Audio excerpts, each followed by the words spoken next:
Bharat New Zealand final ಬ್ಯಾಟಲ್ಗೆ count down start ಆಗಿದೆ. ಇನ್ನೇನು ಅರ್ಧ ಗಂಟೆ ಮ್ಯಾಚ್ ಸ್ಟಾರ್ಟ್ ಆಗೋದಕ್ಕೆ. ಫೈನಲ್ ಪಂದ್ಯಕ್ಕೆ ದುಬೈ ಇಂಟರ್ನ್ಯಾಷನಲ್ ಸ್ಟೇಡಿಯಂ ಸಜ್ಜಾಗಿದೆ. ಚಾಂಪಿಯನ್ಸ್ ಟ್ರೋಫಿ ಮೇಲೆ ಭಾರತ ನ್ಯೂಜಿಲೆಂಡ್ ಕಣ್ಣು ಬೀರಿದೆ.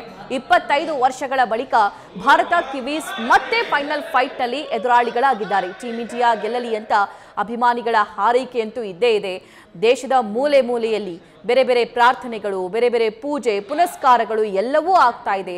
ನಮ್ಮ ಹರಕೆ ಈಡೇರಲಿ ಅಂತ ಹೇಳಿ ದೇವರ ಮುಂದೆ ಪ್ರಾರ್ಥನೆ ಸಲ್ಲಿಸ್ತಾ ಇದ್ದಾರೆ. ಆಲ್ ದ ಬೆಸ್ಟ್ ಇಂಡಿಯಾ, ಗೆದ್ದು ಬನ್ನಿ ಅನ್ನೋ ಘೋಷಣೆ ಇದೆ. ನಟಿ ಸಂಜನಾ, ರ್ಯಾಪರ್ ಚಂದನ್ ಶೆಟ್ಟಿ ಇಂದಲೂ ಕೂಡ ಶುಭ ಹಾರೈಕೆಗಳು ಇವೆ. ಇಂಡಿಯಾ ಟೀಮು ಈ ಪಾಕಿಸ್ತಾನ ಅವರು ನಡೆಸ್ತಾ ಇರುವಂತಹ ಚಾಂಪಿಯನ್ಸ್ ಟ್ರೋಫಿಲಿ ಖಂಡಿತವಾಗ್ಲೂ ನ್ಯೂಜಿಲೆಂಡನ್ನ ಸೋಲಿಸಿ ಅದ್ಭುತವಾಗಿ ಗೆದ್ಕೊಂಡ್ಬರ್ತಾರೆ ಅನ್ನೋ ಒಂದು ಹೋಪ್ ಇದೆ. ಯಾಕಂತ ಹೇಳಿದ್ರೆ ಟೀಮ್ ತುಂಬ ಚೆನ್ನಾಗಿದೆ. ನ್ಯೂಜಿಲೆಂಡ್ ಟೀಮ್ ಕೂಡ ತುಂಬ ಸ್ಟ್ರಾಂಗ್ ಇದೆ. ಸೊ ಅವ್ರನ್ನ ಸೋಲ್ಸೋದು ಸ್ಟ್ರಾಟಜಿ ಹೆಂಗೆ ಮಾಡ್ತಾರೆ ಅಂತ ನೋಡಬೇಕಾಗಿದೆ. ಸೊ ಇವತ್ತು ತುಂಬ ಎಕ್ಸೈಟ್ ಆಗಿದ್ದೀನಿ. ಟೀಮ್ ಇಂಡಿಯಾಗೆ ನನ್ನ ಕಡೆಯಿಂದ ಆಲ್ ದ ವೆರಿ ಬೆಸ್ಟ್.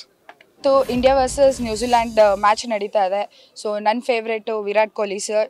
ಇಡೀ ತಂಡಕ್ಕೆ ಒಳ್ಳೆಯದಾಗಲಿ and best of luck and so ಎಲ್ಲರೂ ಚೆನ್ನಾಗಿ ಆಡಿ and get the cup soon. Thank you. ಇವತ್ತು ಇಂಡಿಯಾ ವರ್ಸಸ್ ನ್ಯೂಜಿಲೆಂಡ್ ಮ್ಯಾಚ್ ಇದೆ 1:30ಗೆ. ಎಲ್ಲರೂ ತಪ್ಪದೆ ನೋಡಿ. ಹಾಗೆ ಎಲ್ಲರೂ ಇಂಡಿಯಾ ಗೆಲ್ಲಿ ಅನ್ನೋ ಒಂದು ವಿಶ್ ಮಾಡೋಣ. ಯಾರು ಟಾಸ್ ಗೆದ್ರೇನು ಈ ಸಲ ಇಂಡಿಯಾ ಕಪ್ ಗೆಲ್ಲುತ್ತೆ. ಹಾಗೆ ರೋಹಿತ್ ಶರ್ಮಾ, ವಿರಾಟ್ ಕೊಹ್ಲಿ, ಶುಭ್ಮನ್ ಗಿಲ್, ಬೂಮ್ರಾ ಇವರೆಲ್ಲ ಇದ್ಮೇಲೆ ಇಂಡಿಯಾ ಗೆದ್ದೇ ಗೆಲ್ಲುತ್ತೆ. We all pray India will win. ಈ ಸಲ ಕಪ್ ನಮ್ಮದೇ. ಇವತ್ತು ಇಂಡಿಯಾ ಗೆದ್ದೇ ಗೆಲ್ಲುತ್ತೆ. ಚಾಂಪಿಯನ್ಸ್ ಟ್ರೋಫಿ ಇವತ್ತು ಗೆದ್ದೇ ಗೆಲ್ಲುತ್ತೆ. ಚಾಂಪಿಯನ್ಸ್ ಟ್ರೋಫಿ ಧೋನಿ ಅಂಡರಲ್ಲಿ ಹೆಂಗೆ ಗೆದ್ದಿದ್ರು, ಇವತ್ತು ರೋಹಿತ್ ಶರ್ಮಾ ಅಂಡರಲ್ಲಿ ಗೆದ್ದೇ ಗೆಲ್ತಾರೆ. ನ್ಯೂಸ್ ಫಸ್ಟ್, ನಿರ್ಭೀತಿಯಿಂದ ನಿಮ್ಮ ಪರವಾಗಿ.